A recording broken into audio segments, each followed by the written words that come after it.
www.attableek.com, the reviver of Iman. Assalamu alaikum wa rahmatullahi wa barakatuh. Alhamdulillahi rabbil alameen. أشهد أن لا إله إلا الله وحده لا شريك له وأشهد أن سيدنا ومولانا محمدا عبده ورسوله صلى الله تبارك وتعالى عليه وعلى آله وأصحابه وذرياته أجمعين. أما بعد فأعوذ بالله من الشيطان الرجيم. بسم الله الرحمن الرحيم. فاتقوا الله ما استطعتم واسمعوا وأطيعوا وأنفقوا خيرا لأنفسكم ومن يوق شح نفسه فأولئك هم المفلحون.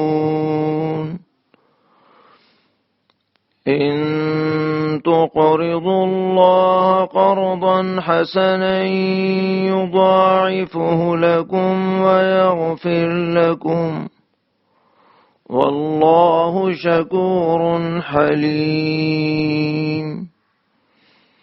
عالم الغيب والشهادة العزيز الحكيم.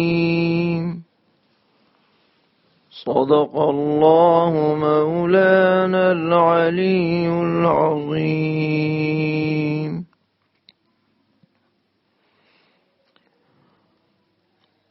محترم بزرگوں اور بھائیوں، کل یہ بات آئی تھی کہ اللہ تعالی نے ہمارے مالوں کو اور ہماری اولادوں کو ہمارے لیے آزمائش اور امتحان کا سبب بنایا ہے.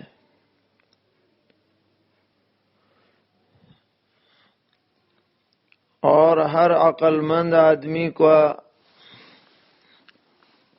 یہ جذبہ ہونا چاہیے کہ وہ امتحان میں کامیابی سے سرفراز کیا جائے اور ناکامی سے اس کی حفاظت ہو، وہ ناکامی سے دور رہے.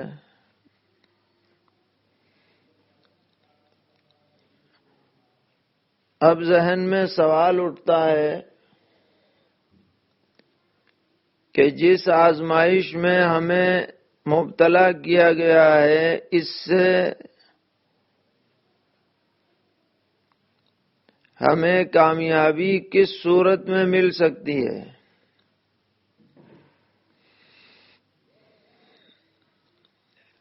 بہت ممکن ہے کہ ہم جس بات کو کامیابی سمجھیں، اللہ تعالی کی نظر میں وہ کامیابی نہ ہو.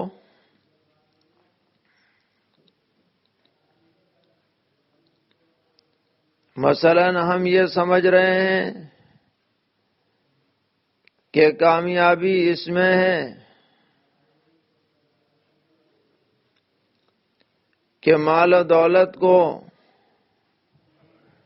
اپنی ناموری کے لیے خرچ کیا جائے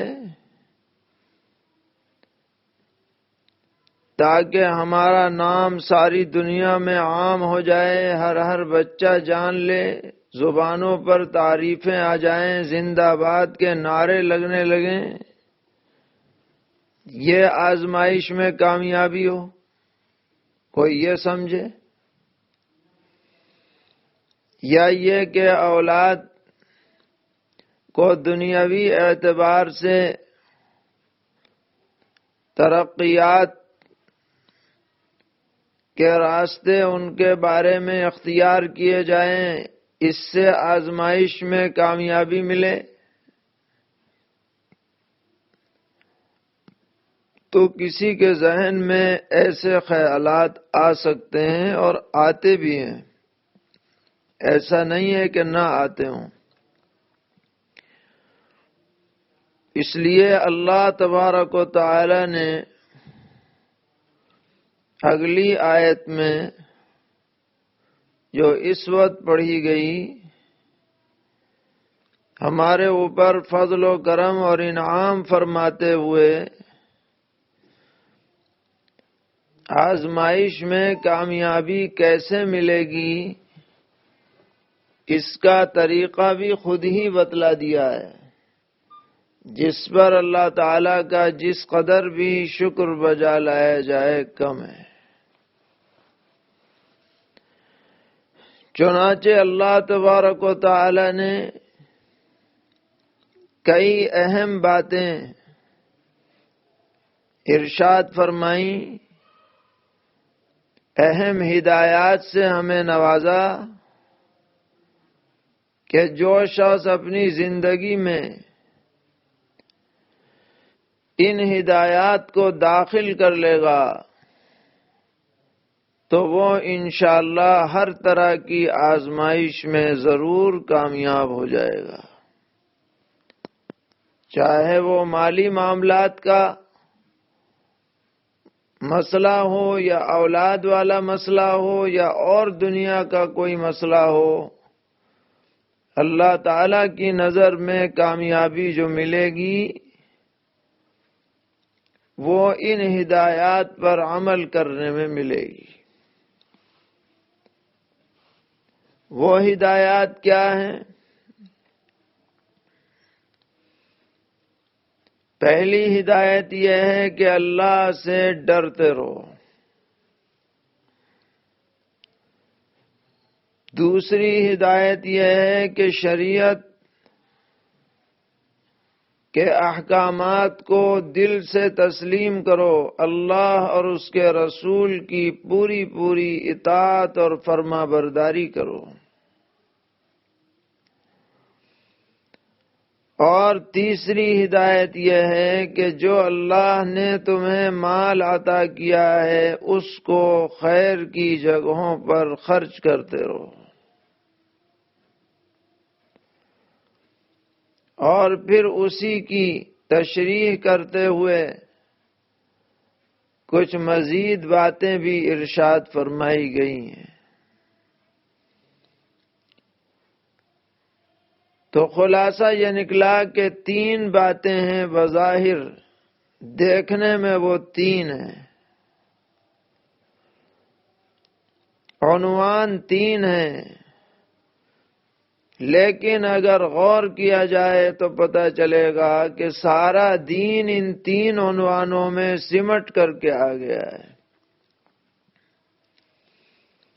اس لیے یہ کہا جائے گا کہ انسان اپنی آزمائشوں میں جب ہی کامیاب ہو سکتا ہے جبکہ پورے طور پر دینداری اور شریعت کی فرما برداری والا راستہ اختیار کرے، اس کے بغیر وہ کامیابی حاصل نہیں کر سکتا۔ تو پہلی بات ہے تقوی، اللہ سے ڈرنا۔ اللہ سے ڈرنے کا مطلب کیا ہے؟ کہ ہمیشہ دل میں یہ دھڑکا لگا رہے کہ مجھ سے کوئی ایسا کام سرزد نہ ہو جس سے میرا رب مجھ سے ناراض ہو جائے۔ ہر وقت دل میں یہ دھڑکا لگا رہے، خطرہ رہے۔ اگر کسی کے دل میں یہ جذبہ بیٹھ جائے تو نہ وہ اللہ کے حق میں کوئی کمی کر سکتا ہے، نہ بندوں کے حق میں اس سے کوئی کمی صادر ہو سکتی ہے۔ اس کے تمام اعضاء و جوارح، کیا آنکھ، کیا کان، کیا زبان، کیا ہاتھ، کیا پیر، سب اللہ کی نافرمانی سے محفوظ رہیں گے اگر دل کے اندر تقوی کی صفت موجود ہے۔ غلط جگہ کی طرف نظر اٹھتے ہوئے بے اختیار آنکھیں جھک جائیں گی، کیونکہ دل متنبہ کرے گا کہ اللہ تجھے دیکھ رہا ہے اور وہ تجھے سزا دینے پہ قادر ہے۔ کان سے گانا باجا سننے کا ارادہ ہوتے ہی تنبیہ ہو جائے گی کہ اللہ کے دربار میں جانا ہے، اگر پوچھ ہو گئی تو کیا جواب دوں گا۔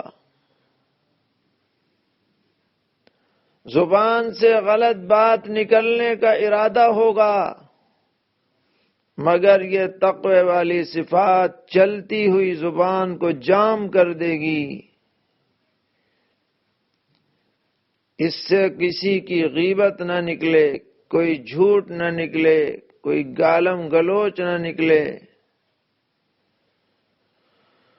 اسی طریقے پر جب تقوی کی صفت ہوگی تو حرام آمدنی سے آدمی 100% بچنے کی کوشش کرے گا، اور اپنا مال حرام جگہ لگانے سے بھی اپنے کو بچائے گا۔ اس کی آمدنی حتی الامکان پاکیزہ ہو جائے گی۔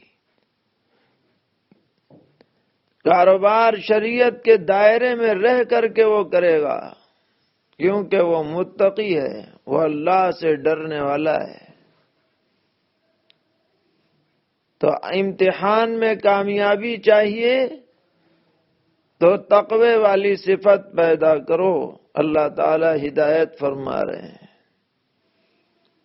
اہل اولاد بیوی بچوں کے بارے میں بھی متقی اور پرہیزگار آدمی ان کی حق تلفی سے بچے گا، بیجا غصہ گرمی سے بچے گا، ایذا رسانی سے بچے گا، ان کے ساتھ شفقت اور خیر خواہی کا معاملہ کرے گا، ان کے حقوق کو بجا لائے گا، ان کی دینی تربیت اور دینی تعلیم کی فکر کرے گا، کیونکہ اسے معلوم ہے کہ کلکم راعٍ وکلکم مسئول عن رعیتی، کہ تم میں سے ہر آدمی نگراں ہے اور قیامت میں اپنے ماتحتوں کے بارے میں اس سے سوال ہونے والا ہے۔ اس لیے اللہ تعالی نے فرمایا کہ آزمائش تو ہے، مگر ہم تمہیں راستہ دکھلا رہے ہیں، اس راستے پہ چلو گے تو یہ آزمائش تمہارے لیے رحمت بن جائے گی، خیر بن جائے گی، عافیت کا سبب بن جائے گی۔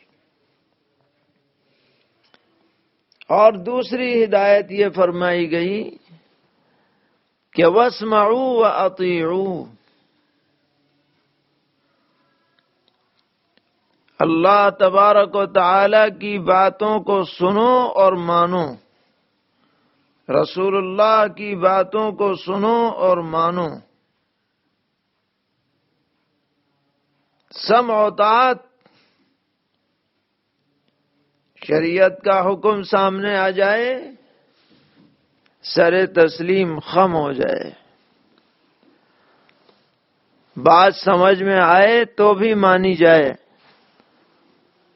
اور اگر کسی کے سمجھ میں نہ آئے تو بھی مانے۔ مومن کا جذبہ تو یہ ہونا چاہیے، سر تسلیم خم ہے جو مزاج یار میں آئے۔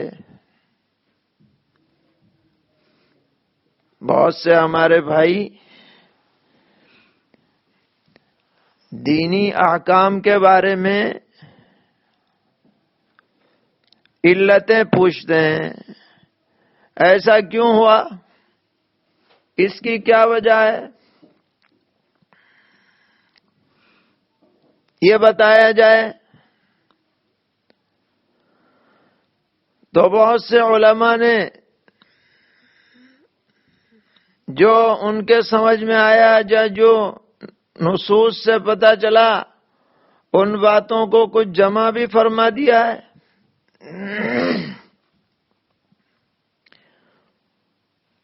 چنانچہ ہمارے حضرت حکیم الامت مولانا اشرف علی تھانوی نور اللہ مرقدہ نے تو ایک باقاعدہ کتاب اس موضوع پر اردو میں لکھی، احکام اسلام عقل کی نظر میں۔ بہت سی چیزیں آپ نے جمع فرمائی، لیکن ساتھ میں یہ بھی ہے کہ اگر بالفرض کسی حکم کے بارے میں کوئی بات کسی نے نہ لکھی ہو یا نہ بتائی ہو اور وہ حکم شریعت میں ثابت ہو تو ہمارا فرض یہ بنتا ہے کہ بغیر کسی ہیل حجت اور چوں چرا کے اس کو تسلیم کریں، کیونکہ ہم مومن بھی ہیں، مسلم بھی ہیں۔ مومن کا مطلب ایمان رکھنے والا اور مسلم کا مطلب تابعداری کرنے والا۔ ہم تو تابعدار ہیں، ہم تو بندے ہیں اللہ تعالی کے، اور بندے کو چوں چرا کا حق نہیں ہوتا ہے، اسے تو احکام کو بجا لانا ہے۔ اس لیے زیادہ اس معاملے میں نہیں پڑھنا چاہیے کہ یہ حکم یوں کیوں ہے، وہ کیوں ہے۔ بہت سے لوگ نئی تہذیب کے دل دادا اپنے کو کہتے ہیں اور وہ قرآنی احکامات کے بارے میں لاف و گداز باتیں بنائے رہتے ہیں۔ صاحب تین ہی طلاق کا حکم کیوں دیا گیا؟ اور جناب کئی نکاح کرنے کی، 4 نکاح کرنے کی اجازت کیوں دی گئی؟ اور لڑکی کا حصہ لڑکے سے آدھا کیوں رکھا گیا؟ اب ان کی وجوہات لوگوں نے بیان بھی کی ہے اور وہ صحیح بھی ہیں، لیکن ہم یہ کہتے ہیں کہ اگر بیان نہ بھی ہوتی اور نہ کی جاتی پھر بھی ہمارا فرض ہے کہ ہم جو حکم ربی آ گیا اور جو حکم رسول ہمارے سامنے آ گیا ہمیں تو بھائی اس کو ماننا ہی ماننا ہے، اس میں کوئی ہیل حجت میل میخ نہیں نکالنی۔ اسی کا نام ہے سمع و طاعت۔ سمع و طاعت اگر نہ ہو تو آدمی کی زندگی میں سکون پیدا نہیں ہو سکتا، ٹینشن والی زندگی رہے گی۔ سمع و طاعت اگر ہے تو کوئی مسئلہ نہیں، ہمارا رب ہے، وہ ہمارے لیے جو بہتر ہے ہم سے لاکھ گنا زیادہ جانتا ہے، اس نے جو حکم دیا ہے اسی کے اندر خیر ہے۔ رسول اللہ صلی اللہ تعالی علیہ وسلم نے ہمارے رب کی طرف سے جو ہمیں ہدایات دی ہیں وہ ہماری آنکھوں پر ہیں اور ہمارے سروں پر ہیں، اور ہم بغیر کسی شک اور شبے کے، بغیر کسی کنفیوژن کے ہم انہیں تسلیم کرتے ہیں۔ اگر یہ جذبہ کسی انسان میں پیدا ہو جائے انشاءاللہ وہ 100% کامیاب ہے. یہ سمع و طاعت ہے. اور سمع و طاعت میں اصل حکم تو چلتا ہے اللہ کا اور رسول اللہ کا صلی اللہ تعالی علیہ وسلم. اور ان احکامات کی ترجمانی کرتے ہیں حضرات علماء کرام، فقہاء عظام. تو فقہاء یا علماء جو بات بتلا رہے ہیں وہ اپنی طرف سے نہیں بتلا رہے ہیں، بلکہ وہ اللہ اور اس کے رسول صلی اللہ تعالی علیہ وسلم کی ترجمانی کر رہے ہیں. لہذا جو صحیح علم کی روشنی میں دین کی باتیں حضرات علماء کے ذریعے سے پہنچیں، ان کی بھی اطاعت کرنا، ان کو تسلیم کرنا، یہ بھی سمع و طاعت میں داخل ہے. کوئی اس سے الگ نہیں ہے اللہ رسول کی سمع و طاعت سے، کیونکہ عوام کے پاس اتنا علم نہیں کہ وہ براہ راست قرآن و سنت سے مسائل سیکھیں اور سمجھیں. انہیں کسی پر اعتماد کرنا ہے. یہ علماء ہیں معتمد معتبر علماء جو اپنے علم کی روشنی میں آپ کی رہنمائی کرتے ہیں. اس کے بعد تیسری ہدایت دی گئی کہ اللہ کے راستے میں خرچ کرتے رہا کرو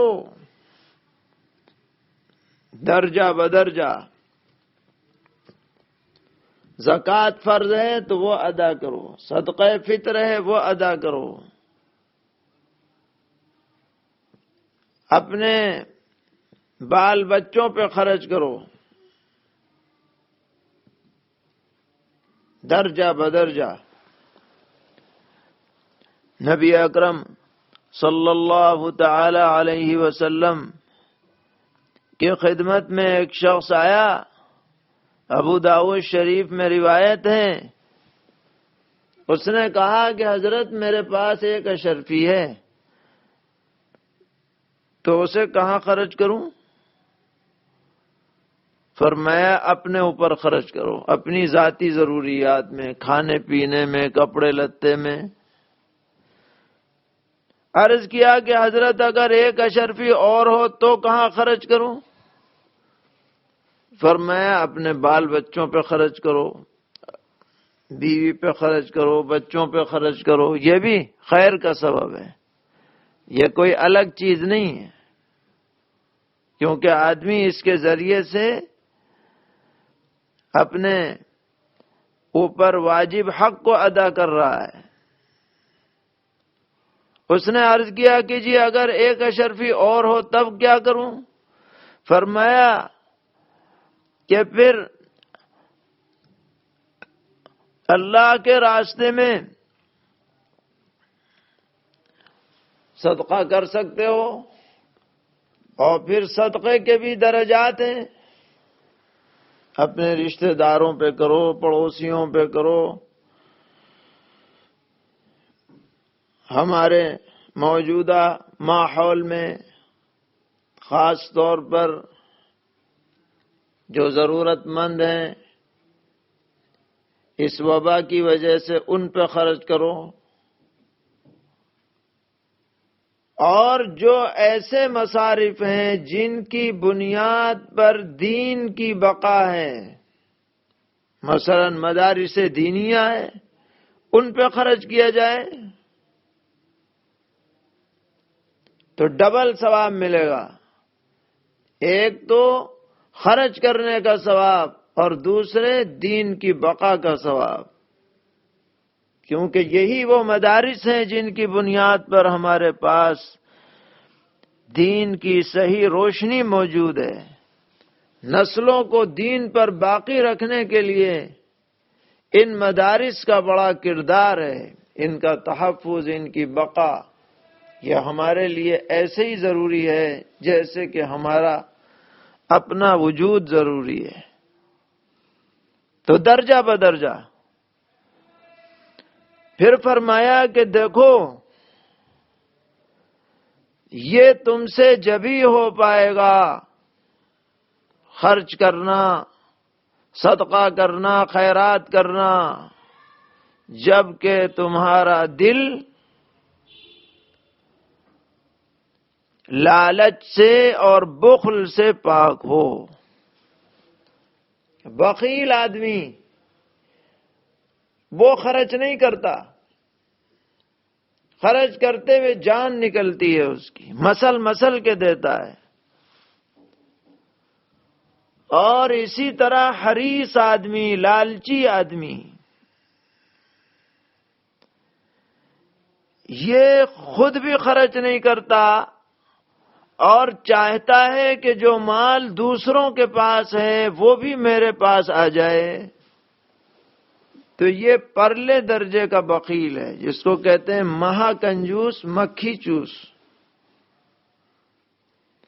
فرمایا جس شخص کے دل میں یہ شح رہے گی، بخل والی لالچ، ایسا بخل جو لالچ کے ساتھ ہو، اس کو عربی زبان میں شح کے لفظ سے تعبیر کرتے ہیں. جس کے دل میں یہ رہے گی وہ صدقہ خیرات نہیں کر سکتا. فرمایا کہ جس کے دل کو اللہ تعالی اس شح سے، اس حرص سے، لالچ سے، طمع سے، بخل سے پاک کر دے، وہی لوگ در حقیقت کامیاب ہیں. نبی اکرم علیہ الصلاۃ والسلام نے فرمایا کہ جو آدمی 3 باتوں کا خاص طور پر اہتمام رکھے وہ شح سے بری ہو جائے گا. 3 باتیں کیا کیا ہیں؟ فرمایا من ادى الزکاۃ، زکوٰۃ دینے کا اہتمام رکھے، وقر الضیف، اور مہمان آ جائے تو خوش دلی سے اس کی مہمان نوازی کا اہتمام رکھے، اور وَأَعْطَى فِي النَّائِبَةِ، اور کوئی عام پریشانی لوگوں میں پیش آ جائے اس میں خوب بڑھ چڑھ کر کے تعاون کرے لوگوں کا. اگر یہ 3 باتیں کسی میں پائی جاتی ہیں تو وہ حرص اور لالچ اور شح سے محفوظ رہے گا. اس کے بعد فرمایا کہ دیکھو جو مال تم خرچ کر رہے ہو اللہ کے راستے میں، یہ گویا کہ اللہ تعالیٰ کو قرض دیا جا رہا ہے، قرض حسنہ دیا جا رہا ہے. اور قرض حسنہ اس کو کہتے ہیں کہ قرض دینے کے بعد تقاضا نہ کرے اور اپنا احسان نہ جتائے اور دوسرے کو حقیر نہ سمجھے، اس کو قرض حسنہ کہتے ہیں. تو جو آدمی خرچ کر رہا ہے صدقہ خیرات، جس کو دے رہا ہے اس پر احسان نہیں جتا رہا، اس سے کسی بدلے کا امیدوار نہیں ہے، اس کو ذلیل اور حقیر نہیں سمجھ رہا، یہ گویا کہ اللہ تعالیٰ کو قرض حسنہ دے رہا ہے.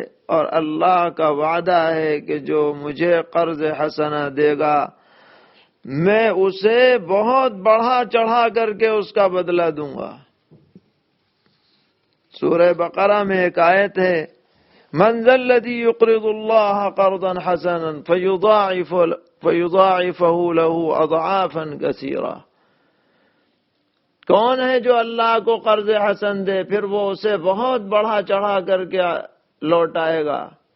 جب یہ آیت نازل ہوئی تو حضرت ابو الدحداح رضی اللہ تعالی عنہ حضور اکرم علیہ السلام کی خدمت میں حاضر ہوئے، عرض کیا کہ اللہ تعالیٰ قرضہ چاہتے ہیں تو میں آپ کو گواہ بناتا ہوں کہ میں نے اپنا کھجور کا باغ جس میں 600 پیڑ ہیں وہ اللہ کو قرض میں دے دیا، یعنی صدقہ کر دیا، اور پھر گئے باغ میں، وہاں ان کی اہلیہ وغیرہ موجود تھیں، اعلان کر دیا کہ یہ میں نے اللہ کو دے دیا، چلو چلو یہاں سے گھر واپس آ جاؤ۔ تو اللہ تعالیٰ کے ہاں ایسے صدقے کی بڑی قدر ہے، یہ تو وہیں جا کے پتہ چلے گا کہ کتنا عظیم الشان بدلہ ملنے والا ہے۔ اس لیے کہ اللہ تعالیٰ بہت ہی قدردان ہیں، بڑے ہی تحمل والے ہیں، گناہوں کی معافی فرمانے والے ہیں، کھلی اور چھپی باتوں کو جاننے والے ہیں، زبردست ہیں، حکمت والے ہیں۔ فرمایا فاتقوا اللہ ما استطعتم واسمعوا واطیعوا وانفقوا خیرا لانفسکم، سو جہاں تک ہو سکے اللہ سے ڈرتے رہو، اور سنو اور مانو، اور خرچ کرو اپنے فائدے کے لیے، یعنی اللہ کا فائدہ نہیں، تمہارا فائدہ ہے خرچ کرنے میں۔ وَمَن يُوقَ شُحَّ نَفْسِهِ فَأُولَئِكَ هُمُ الْمُفْلِحُونَ، اور جو بچا لیا جائے اپنے جی کے لالچ سے، سو وہی لوگ ہیں مراد کو پہنچے۔ ان تقرضوا اللہ قرضا حسنا یضاعفه لکم ویغفر لکم، اگر تم اللہ کو اچھی طرح پر قرض دو گے تو اللہ تعالیٰ تمہیں بڑھا کر دے گا اور تم کو بخش دے گا۔ واللہ شکور حلیم، اور اللہ تعالیٰ بہت ہی قدردان ہے، بہت ہی تحمل والا ہے۔ عالم الغیب والشہادۃ العزیز الحکیم، جاننے والا ہے پوشیدہ اور ظاہر باتوں کو، زبردست ہے اور حکمت والا ہے۔ تو یہاں پر سورہ تغابن کا اختتام ہوا بہت بہترین شاندار انداز میں، اور اس سورت میں کئی جگہ پر اللہ تعالی نے اپنے علم کو بیان فرمایا ہے۔ کہیں فرمایا یعلم ما فی السماوات والارض، کہیں فرمایا واللہ بما تعملون خبیر، کہیں فرمایا ان اللہ علیم بذات الصدور، اور یہاں پر عالم الغیب والشہادہ، یہ یقین ہمارے دلوں میں پیدا کرانا ہے کہ تم جو بھی کر رہے ہو تمہاری بھرپور نگرانی ہو رہی ہے، کوئی چیز اللہ کی نظر سے باہر نہیں ہے اور علم سے باہر نہیں ہے۔ اللہ تعالی ہم سب کو اپنی خوشنودی سے اور رضا سے مالا مال فرمائیں، شرور اور فتن، معصیت، منکرات، نافرمانی سے حفاظت فرمائیں۔ وآخر دعوانا ان الحمد للہ رب العالمین۔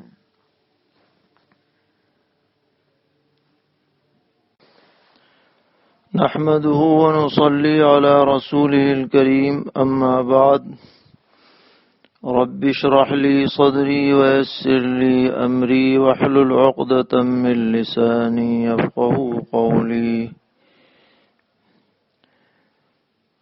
محترم سامعین کرام، دینی رہنمائی کی 7ویں مجلس میں آپ حضرات کی خدمت میں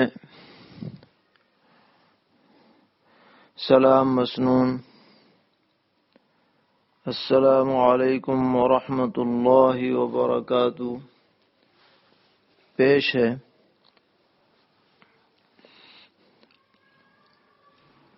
بہت سے حضرات نے سوالات ارسال فرمائے ہیں، انہی میں سے چند سوالوں کے جوابات آج پیش کیے جا رہے ہیں۔ ایک صاحب نے پوچھا ہے کہ وضو کے بعد پیشاب کے قطرے نکلنے کا احساس ہوتا رہتا ہے، تو ایسی حالت میں کیا کرنا چاہیے؟ تو اس کا جواب یہ ہے کہ محض شک کا اور بے وجہ احساس کا تو شریعت میں کوئی اعتبار نہیں ہے، لیکن اگر گمان غالب ہو جائے اور آدمی گویا اس بات کا یقین کر لے کہ قطرہ نکلا ہے، تو ایسی صورت میں وضو ٹوٹ جائے گا، دوبارہ وضو کرنا ہوگا۔ اور ایسے حضرات کے لیے مشورہ یہ ہے کہ وہ استنجے سے فارغ ہو کر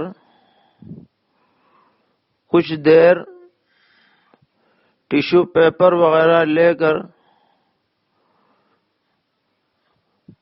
کچھ ٹہلا کریں، کچھ کھنکھاریں، اور جب بالکل اطمینان ہو جائے اس کے بعد دوبارہ استنجا کر لیں۔ انشاءاللہ اگر اس کا اہتمام رکھیں گے تو یہ پریشانی ختم ہو جائے گی۔ اور کبھی بھی شک کی بنیاد پر دوبارہ وضو نہ کریں، محض شک کی بنیاد پر، کیونکہ اگر شک کی بنیاد پر آدمی وضو کرنے لگ جاتا ہے تو شکی بن جاتا ہے، پھر اس کا وضو ہی پورا نہیں ہوگا۔ وضو کر کے آئے گا، پھر شک ہو جائے گا، پھر جائے گا، پھر شک ہو جائے گا۔ اسی لیے جناب رسول اللہ صلی اللہ تعالی علیہ وسلم نے باقاعدہ ہدایت فرمائی ہے کہ اگر تمہیں پیٹ میں کوئی گڑگڑاہٹ محسوس ہو تو جب تک کہ تمہیں یقین نہ ہو جائے، گمان غالب نہ ہو جائے، تم دوبارہ وضو کے لیے مت جاؤ، اور اگر نماز پڑھ رہے ہو تو نماز کو مت توڑو۔ تو شریعت میں شک کی حوصلہ افزائی نہیں کی گئی، وہم کا کوئی اعتبار نہیں ہے۔ ہاں اگر یقین اور گمان غالب تک کی بات ہو جائے تو حکم الگ ہوگا۔ ایک صاحب نے اسی سلسلے میں سوال کیا ہے کہ مجھ کو نماز میں شیطان پریشان کرتا ہے، وسوسے ڈالتا ہے، مجھ کو وہم ہوتا رہتا ہے، اس وہم کے لیے کوئی دعا بتلائیں۔ تو کثرت سے سورہ ناس پڑھیں، قل اعوذ برب الناس، اسی طرح اعوذ باللہ من الشیطان الرجیم، کثرت سے اس کا ورد رکھیں اور جی لگا کے نماز پڑھا کریں استحضار کے ساتھ، تو انشاءاللہ یہ پریشانی اللہ تعالی دور فرما دیں گے۔ ایک صاحب نے سوال بھیجا ہے کہ جمعے کی نماز میں امام صاحب سے 10 لوگوں نے جمعے کا خطبہ سنا، ان میں سے 5 لوگوں نے تو انہی امام صاحب کے پیچھے نماز جمعہ ادا کی، اور بقیہ 5 نے دوسری جگہ جا کر بغیر خطبے کے جمعے کی جماعت کر لی، تو کیا ان بعد والوں کی نماز جمعہ ادا ہوئی یا نہیں ہوئی؟ یہ ایسا مسئلہ ہے جو کتابوں میں بہت تلاش کے باوجود اس طرح کا کوئی مسئلہ نظر میں نہیں آیا۔ تو یوں کہا جا سکتا ہے کہ آج کل کی جو قیدیں ہیں نماز کی حکومت کی طرف سے کہ 5 آدمی سے زیادہ جماعت نہ کریں، یہ اس زمانے کا ایک جدید مسئلہ پیش آیا ہے۔ تو حکم سن لیجئے، اس کا اصولی اعتبار سے حکم یہ ہے کہ جنہوں نے جمعے کی نماز بعد میں جا کر بغیر خطبے کے پڑھی ہے، ان کی جمعے کی نماز صحیح نہیں ہوئی۔ کیونکہ جب یہ خطبہ سن کر کے اٹھ کے چلے گئے تو وہ جو سنا ہوا خطبہ ہے وہ تو اس جماعت کے لیے ہے جس جماعت کی امامت خود خطیب صاحب نے کی ہے۔ اب یہ جب دوسری جگہ چلے گئے تو وہ خطبہ جو اس جماعت کے لیے خطیب صاحب نے دیا ہے وہ ان کی دوسری جماعت کے لیے کافی نہ ہوگا، کیونکہ ہر جمعے کی جماعت کے لیے الگ سے خطبہ شرط ہے، لہذا ان کی جمعے کی نماز نہیں ہوئی، انہیں چاہیے کہ وہ ظہر کی قضا کر لیں اس کے بدلے میں، اور بغیر کسی معتبر عالم کے پوچھے ہوئے اس طرح کی کوئی بھی حرکت نہیں کرنی چاہیے۔ ایک سوال ہے کہ ایک بچہ جس کی عمر تقریباً 15 سال ہے، حافظ نہیں ہے لیکن چھوٹی صورتیں پڑھ سکتا ہے، تو اس کے پیچھے نماز پڑھنی درست ہے یا نہیں؟ تو یہ جو تقریباً کی بات لکھی ہے یہ مشکوک ہے۔ حکم شرعی ہے کہ اگر وہ بالغ ہو چکا ہے، اور بالغ ہونے کی صورت یہ ہے کہ اس پر غسل فرض ہو گیا اگرچہ 15 سال کا نہ ہو، اور اگر ایسی کوئی علامت ظاہر نہیں ہوئی تو 15 سال پورے ہونے ضروری ہیں۔ بہرحال اگر وہ بالغ ہے تو اس کے پیچھے بالغین کی نماز درست ہوگی، اور اگر وہ بالغ نہیں ہے تو اس کے پیچھے بالغ لوگوں کی نماز، مرد و عورت کسی کی درست نہیں ہوگی۔ ایک صاحب نے سوال کیا ہے کہ آج کل تراویح میں جلدی نماز پڑھانے کی غرض سے اگر امام صاحب بغیر ثنا کے الحمد شریف شروع کر دیں اور اسی طرح آخری قعدے میں درود شریف کے بعد والی دعا نہ پڑھیں،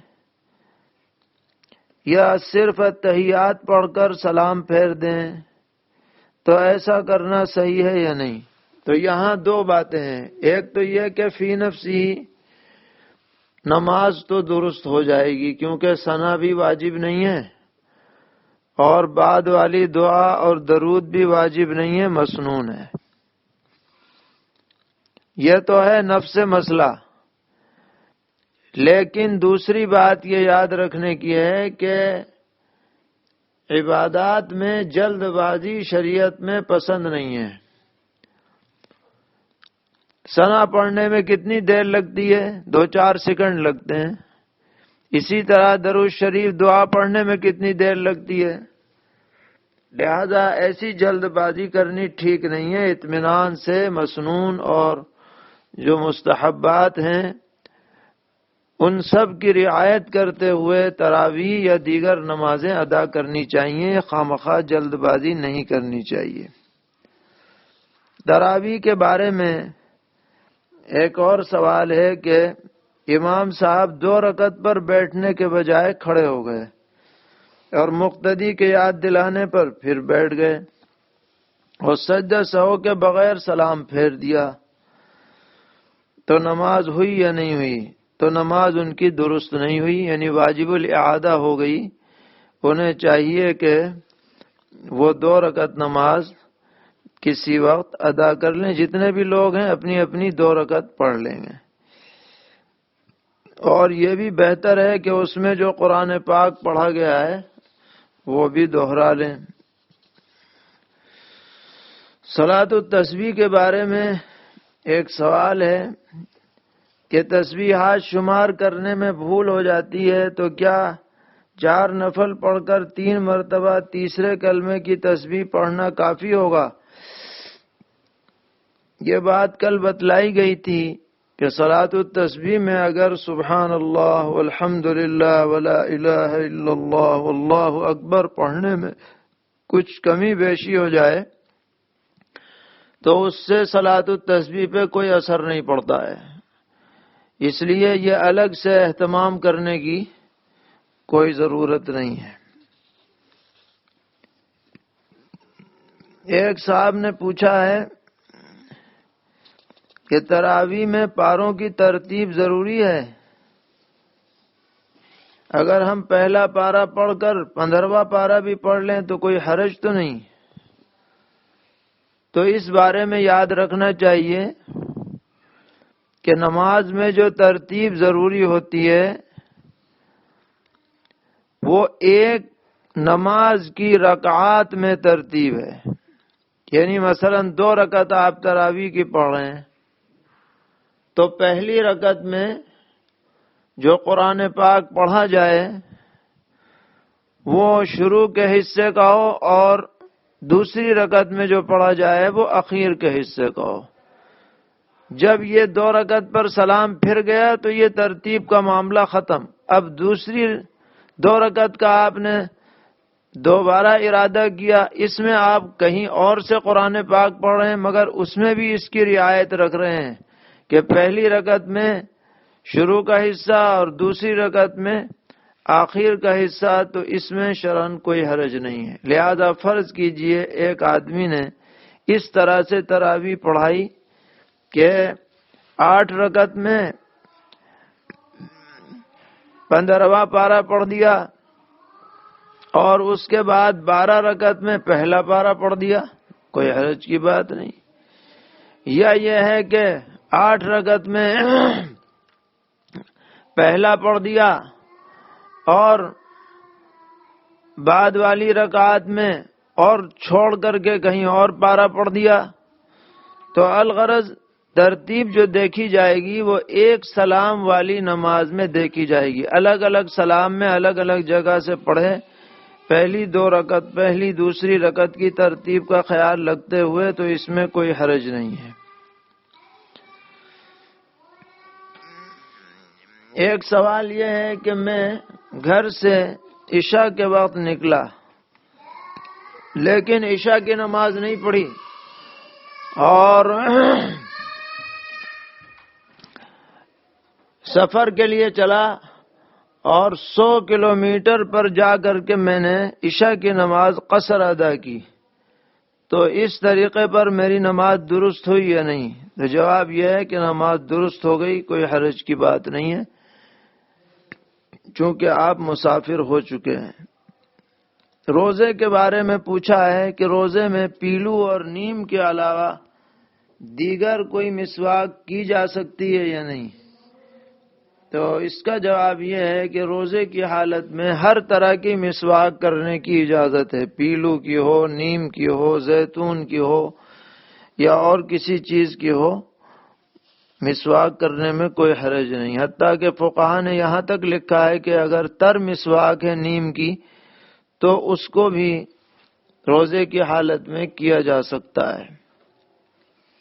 ایک صاحب نے پوچھا ہے کہ حلق سے اس طرح خون آ رہا ہے، کبھی خون غالب ہے تھوک مغلوب ہے، کبھی خون مغلوب ہے تھوک غالب ہے، تو ایسے شخص کے روزے کا کیا حکم ہے؟ تو اس میں یہ دیکھا جائے گا کہ اگر حلق کے اندر خون جانے کا گمان غالب ہو جائے تو روزہ ٹوٹے گا، اور اگر نکلے بغیر اندر سے اندر لوٹ گیا، حلق ہی سے منہ تک نہیں آیا، تو یہ خود مریض کے اپنے احساس کی بنیاد پر ہے. اگر اس کو ایسا احساس ہو رہا ہے کہ منہ تک آ کر کے پھر لوٹا ہے واپس اور وہ خالص خون تھا اور غالب تھا وہ تھوک کے اوپر، تو روزہ ٹوٹے گا. اور اگر معمولی ہے مغلوب ہے تو گویا کہ اس کی رائے پر اعتبار ہے. اسی میں ایک سوال یہ ہے کہ اگر کسی مریض سے مسلم ڈاکٹر اس کی مرض کی بنیاد پر روزہ توڑنے کو کہے اور وہ روزہ توڑ دے تو اس پر صرف قضا لازم ہوگی یا کفارہ بھی لازم ہوگا؟ تو اس پر صرف قضا لازم ہے، کفارہ نہیں ہے، کیونکہ وہ مریض ہے اور معذور ہے. ایک صاحب پوچھتے ہیں کہ میں شوگر کا مریض ہوں، فی الحال روزہ رکھنے پر قدرت نہیں ہے اور کمزوری اتنی ہے کہ آئندہ قضا رکھنے کا بھی بظاہر امکان نہیں ہے، تو کیا کریں؟ تو جواب یہ ہے کہ اگر ایسی مجبوری ہے اور ایسا دائمی مریض ہے کہ اس کے ٹھیک ہونے کا بھی امکان نہیں ہے تو وہ فدیہ ادا کر سکتا ہے. اور فدیے میں ایک روزے کی طرف سے ایک صدقہ فطر ہے۔ صدقہ فطر میں ہمارے ہاں تقریباً 50 روپے کا اندازہ لگایا گیا ہے، تو ایک روزے کی طرف سے اتنے روپے کسی غریب کو دے دے۔ کوئی عورت حاملہ ہو تو رمضان میں روزہ نہ رکھ سکے تو بعد میں کفارہ دے گی یا صرف قضا کرے گی؟ صرف قضا کرے گی، حاملہ کے لیے رخصت ہے۔ زکوٰۃ کے سلسلے میں ایک سوال ہے کہ ایک شخص کے پاس 3 لاکھ روپے نقد ہیں، 5 لاکھ کا سونا ہے جو بچی کے شادی کے لیے رکھ رکھا ہے، اور ایک پلاٹ ہے جس کو فروخت کر کے مکان وغیرہ بنانا ہے، لیکن وہ 5 لاکھ کا مقروض بھی ہے، تو ایسی صورت میں اس پر کتنی زکوٰۃ واجب ہوگی؟ جواب یہ ہے کہ وہ اپنی کل مالیت کا حساب لگا لے اور اس میں سے 5 لاکھ روپے قرض کی رقم کو منہا کر دے، اور بقیہ جو بھی اس کے پاس مالیت بچے گی اس میں فی لاکھ 2,500 روپے کے حساب سے زکوٰۃ ادا کرے۔ ایک شخص ہر سال وقت پر زکوٰۃ نکالتا ہو تو کیا اس سال حالات کو دیکھتے ہوئے کاروبار کھلنے تک زکوٰۃ کو مؤخر کر سکتا ہے؟ ادائیگی کو تو مؤخر کر سکتا ہے، لیکن حساب جس دن لگاتا ہوگا اسی دن حساب لگا کے رکھ لے کہ میرے اوپر اتنی زکوٰۃ واجب ہے، پھر جب حالات درست ہو جائیں تو وہ پھر زکوٰۃ ادا کرے۔ ایک سوال ہے کہ کچھ لوگوں کو حکومت کی طرف سے مختلف جگہوں پر کوارنٹائن میں رکھا گیا ہے جس میں ہر طرح کے لوگ موجود ہیں، کیا ان میں زکوٰۃ کی رقم سے کچھ مال تقسیم کر سکتے ہیں؟ اگر وہ ضرورت مند محتاج ہیں، ان کے پاس بقدر نصاب مال نہیں ہے، یا مسافر ہیں اگرچہ گھر پر مال ہے مگر یہاں نہیں ہے، تو ایسی صورت میں ان پر زکوٰۃ کی رقم لگائی جا سکتی ہے۔ اور اگر کوئی شخص ایسا ہو جس کے پاس یہاں مال موجود ہو تو اس پر زکوٰۃ کی رقم نہیں لگے گی۔ ایک سوال یہ ہے کہ فطرہ کس کے اوپر واجب ہوتا ہے؟ تو فطرہ یعنی صدقۃ الفطر جو رمضان کے بعد عید الفطر کے موقع پر اپنی طرف سے اور اپنے ماتحت بچوں وغیرہ کی طرف سے مالدار شخص پر واجب ہوتا ہے، اس کو فطرہ اردو میں کہا جاتا ہے۔ تو اس میں بھی وہی سب شرائط ہیں جو زکوٰۃ میں ہیں، بس ایک شرط اس میں ذرا الگ ہے کہ زکوٰۃ کے لیے تو سال گزرنا مال پر ادائیگی کے لیے شرط ہوتا ہے، لیکن صدقہ فطر میں اگر عید کے دن صبح صادق کے بعد کوئی شخص اسی دن مالدار ہوا ہو اسی وقت، تو اس پر بھی صدقہ فطر واجب ہو جاتا ہے، سال گزرنے کی کوئی انتظار کی بات نہیں ہوتی ہے۔ پوچھا ہے کہ لاک ڈاؤن میں اگر عید تک یہ نہ کھلا تو گھر میں رہتے ہوئے عید سے پہلے صدقہ فطر کیسے ادا کریں؟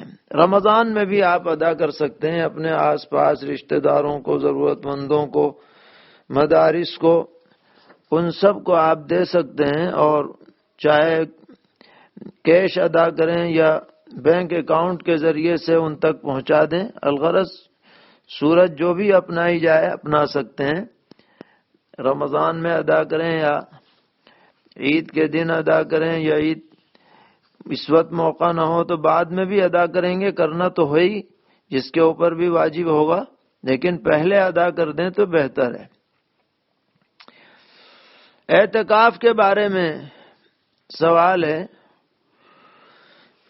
کہ لاک ڈاؤن کی وجہ سے کیا گھروں کے اندر اعتکاف ہو سکتا ہے، اور ایک گھر میں ماں کے ساتھ اس کا 25 سالہ بیٹا بھی اعتکاف میں بیٹھ سکتا ہے؟ تو یاد رکھنا چاہیے کہ مردوں کے لیے اعتکاف کے واسطے ضروری ہے کہ ایسی مسجد میں اعتکاف کریں جہاں 5 وقتہ نماز ہوتی ہو۔ لہذا کسی بھی مرد کے لیے اعتکاف مسنون گھر کے اندر درست نہیں ہے۔ ہاں، عورتوں کے لیے ہو سکتا ہے کہ وہ اپنے گھر کے کسی کمرے وغیرہ کو اپنے لیے معتکف بنا لیں، اسی میں رہیں۔ تو آپ نے جو سوال کیا ہے تو والدہ تو اکیلی اپنا اعتکاف کرے گی گھر میں، لیکن اس کا جو بیٹا ہے وہ گھر میں اعتکاف نہیں کرے گا، وہ اگر کرے گا تو مسجد میں جا کر اعتکاف کرے گا۔ ایک سوال یہ ہے کہ معتکفہ عورت اپنے گھر کے ایک حال میں ہونے والی باجماعت نماز میں شریک ہو سکتی ہے؟ جس کمرے کو اس نے اپنا معتکف بنایا ہے وہ اسی میں رہے گی، اس سے باہر نہیں جائے گی۔ اگر اسی حال کمرے کو معتکف بنایا ہے جس میں باجماعت نماز ہوتی ہے تو کوئی حرج کی بات ہی نہیں، لیکن اگر کسی اور کمرے میں ہے تو وہ اعتکاف کی حالت میں وہاں سے باہر نہیں جائے گی۔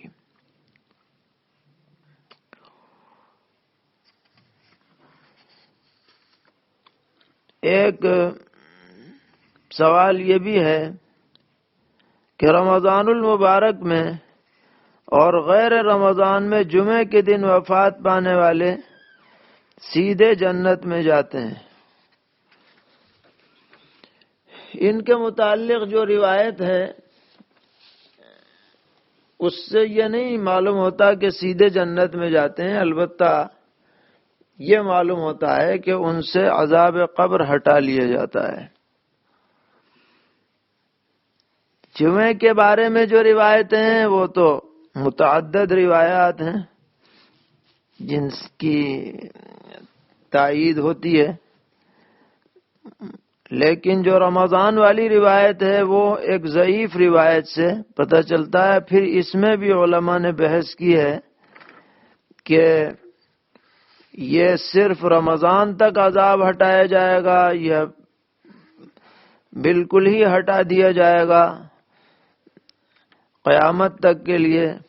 بہرحال اللہ تعالی سے خیر کی امید رکھنی چاہیے، اور ایک طرح سے اس میں رمضان کی فضیلت بھی ثابت ہوتی ہے، لیکن ہے وہ روایت رمضان والی ضعیف روایت ہے۔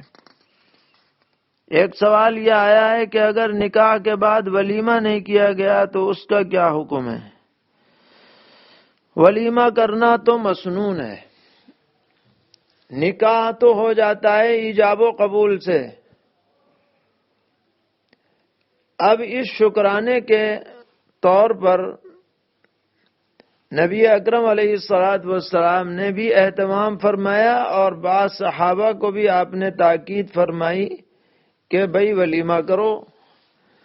اس لیے استطاعت ہو، جس جیسی حیثیت ہو، آدمی کو ولیمہ کرنا چاہیے، سنت کی ادائیگی ہونی چاہیے۔ اس میں کوئی لمبی چوڑی دعوت بھی ضروری نہیں ہے، ناشتے کے ساتھ بھی ولیمہ ہو سکتا ہے، چند افراد کو بلا لیا جائے اس سے بھی ولیمہ ہو سکتا ہے۔ اس لیے بلا وجہ اس سنت سے اپنے کو محروم نہیں کرنا چاہیے۔ باقی اس سے نکاح پہ کوئی اثر نہیں پڑتا، ولیمہ ہو یا نہ ہو۔ پوچھا ہے کہ عدت میں ہماری پھوپھی ذات بہن ہے تو پردے کا کیا مسئلہ ہے؟ عمر 60 سال ہے۔ تو یہاں ایک وضاحت ضروری ہے کہ لوگ یہ سمجھتے ہیں کہ پردے کا حکم تو بس عدت کے لیے آیا ہے۔ عدت کا معاملہ نہ ہو تو گھروں میں بے حجاب آتے جاتے ہیں، بے تکلف اٹھتے بیٹھتے ہیں، حتیٰ کہ ہنسی مذاق بھی کرتے ہیں، اور جہاں عدت کا نمبر آیا تو اتنا سخت پردہ کہ الامان الحفیظ۔ تو پردہ تو شریعت میں ہر حالت میں ہے، عدت کا حکم کوئی الگ نہیں ہے پردے کے بارے میں۔ جو بھی نامحرم خواتین ہیں ان سے پردہ کرنا چاہیے، اور پردہ کرنے کا مطلب یہ ہے کہ ان کے ساتھ تنہائی نہ ہو، ان کے ساتھ سفر میں نہ جائیں، ان کو نظر جما کے نہ دیکھیں اور ان کے اعضاء پر نظر نہ پڑے۔ یہ سب پردے کے احکامات ہیں۔ اب اگر کوئی ایسا آدمی ہے کہ جو گھر میں آتے جاتا رہا ہے پہلے سے، تو اس کا اس حد تک پردہ ہوگا کہ وہ بالوں پر نظر نہ ڈالے، اس کے سامنے بال نہ کھولے جائیں، بازو نہ کھولے جائیں، اور دیگر اعضاء چھپا کر کے رکھے جائیں۔ لیکن اگر ضرورت ہو اور نظر جھکا کر کے بات چیت کر لی جائے تو یہ کوئی ناجائز نہیں ہے، نہ عدت میں نہ بلا عدت۔ تو جو پردے کے احکامات ہیں ان کا خیال ہر حالت میں رکھنا چاہیے، صرف عدت ہی میں نہیں۔ ایسا نہ ہو کہ عدت میں تو پورا پردہ کیا اور عدت ختم ہوئی پھر پرانے ڈھرے پہ آ گئے، بلکہ پردے کا اہتمام خواتین کو بھی اور مردوں کو بھی علماء سے پوچھ کر اس کے مسائل کو جان کر کے اس کو رائج کرنا چاہیے۔ اللہ تعالی ہم سب کو ہر سطح پر دین پر عمل کی توفیق عطا فرمائے اور ہر قسم کی کجروی سے اور غلطی سے حفاظت فرمائے۔ وصلی اللہ تعالی علی خیر خلقہ محمد وآلہ وصحبہ اجمعین برحمتک یا ارحم الراحمین۔